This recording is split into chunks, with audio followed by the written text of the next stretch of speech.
Did you know that the US is drowning in over 1.18 trillion in credit card debt? Yeah, that's right. From less than 500 billion in 1999, surging during the great financial crisis, up until the 15 days of slow to spread crisis, and now today, historical highs. That's just not a big number, it's a warning sign. Because when interest rates are over 20%, carrying that kind of debt isn't just risky, it's a financial quicksand. And the sad truth is, Americans are one missed paycheck or one medical bill away from complete financial collapse. And the deeper you go into credit card debt, the harder it is. A $1,000 balance doesn't just stay $1,000, it balloons fast. And once you're buried, there's no ladder, only a shovel. So in this video here, I want to talk about 3 things we're paying attention to. And the first one is how bad this debt crisis actually is. The second point, why even the wealthy are falling behind. And then last, what's coming next? Because the pressure is building fast. And this, my friends, is something worth talking about.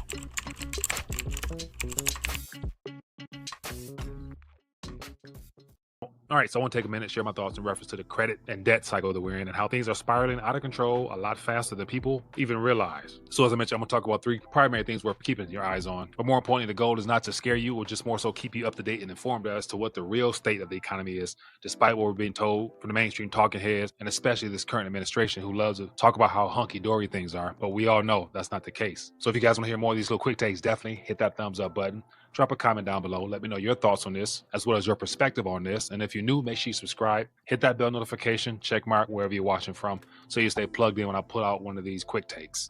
But first, let's talk about how the credit has already exploded. Here's an interesting article on Fox News that gives a great summary of how bad things really are. As you can see, it says credit card defaults soared the highest level in 14 years. And then to go further, it says, in the first 9 months of 2024, lenders wrote off more than $46 billion in seriously delinquent credit card loans. The Financial Times. That's an increase of 50% from the first 3 quarters of 2023 and the highest since 2010. So basically, they're saying it's the worst since the 2008 crash. And right now, it's 2025, and things aren't getting any better. See, delinquency rates have doubled since 2021, and that's not a blip. It's a trend. And it's not just the broke college kids struggling either. It's everyone, especially those aged 18 to 29, because they're getting crushed. Balances that they can't manage, which basically racking up interest rates that makes it feel more like punishment than finance. So basically, imagine running on a treadmill that keeps speeding up, even when you stop running. That's a credit card debt nightmare that's in America right now. And the next point worth mentioning is even high-income households are cracking under pressures. Out on Bloomberg, it says even top earners are falling behind on credit card and car payments. It says here, delinquencies on such debts from those making at least $150,000 annually have jumped 20% over the past 2 years,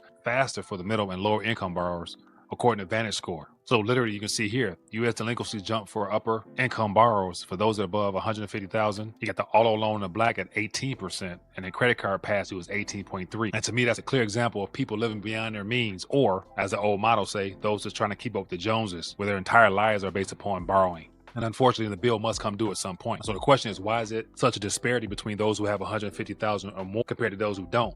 It's because it's not about budgeting anymore. It's about survival for most, and a system that's already designed to squeeze them to get the last drop out of them. One thing for sure, it's very unfortunate that the average household, as it says here, is carrying more than $6,000 in credit card debt. So that's the average household is at $6,120 in credit card debt. The total U.S. credit card debt is currently $1.18 trillion, making up 6% of the household debt. Then you have Washington, D.C. carries the highest level of credit card debt per capita, $5,300, and then Americans aged 65 to 74 have more credit card debt than any other age range, coming in at $7,700. And of course, don't even get me started on the buy now, pay later schemes, because they're debt traps dressed up as convenience. Even Costco is getting in on it now, and they're offering finance through a firm.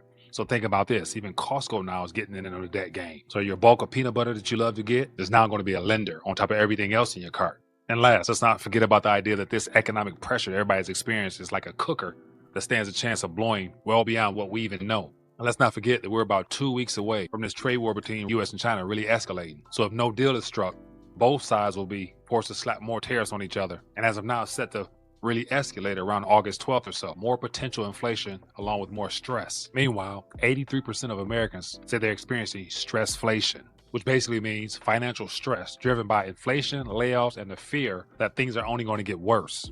And so millennials and Generation Z are feeling it the hardest, but of course, no one's immune from it. So this isn't just about a rough patch. I believe it's more of a systemic unraveling, and it's pushing more and more people out of the middle class permanently. So at the end of the day, credit card debt, as we all know, is not a lifeline.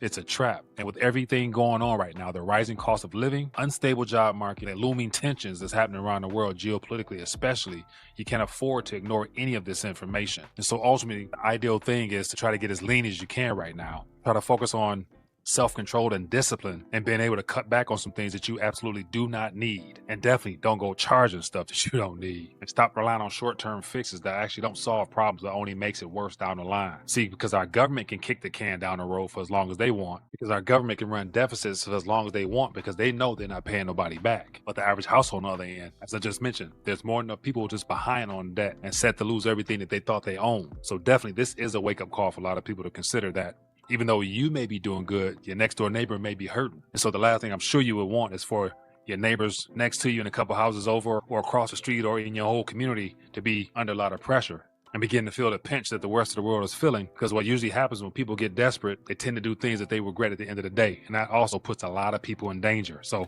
once again, if you're not in this situation here, then count your blessings. But realize there's other people who might be going through some things. So definitely be praying for your neighbors and your family and friends. But at this current moment, we only 7 months into this year, and therefore we have a couple more months to go to get out of this mess. And it's good to say that before we get to Christmas, we're going to have some more events that's going to make things even tougher. So as always, the more you know, the better you can prepare for the times ahead. So as always, stay informed, think ahead, keep your eyes open for opportunities. Because as always, the more irons you got in the fire, the better the chance of you not being caught up in all this debt mess that's taking place right now. But even if you do, hopefully you've been prudent enough to put some things aside to help you when times get tough. And as always, for those who want to protect and preserve everything you work so hard for, that's why I encourage people to still get your weight up. Instead of spilling willy-nilly on things you do not need, reallocate some of those funds and put it towards things that can preserve and protect everything that you work hard for, including your time. So as always, if you guys want some suggestions and possible strategies, feel free to click the links in the description there with all the things that I do myself. So just want to make sure that you're informed of your options out there beyond just regular stacking. So anyway, curious to hear what you guys think. If you found value,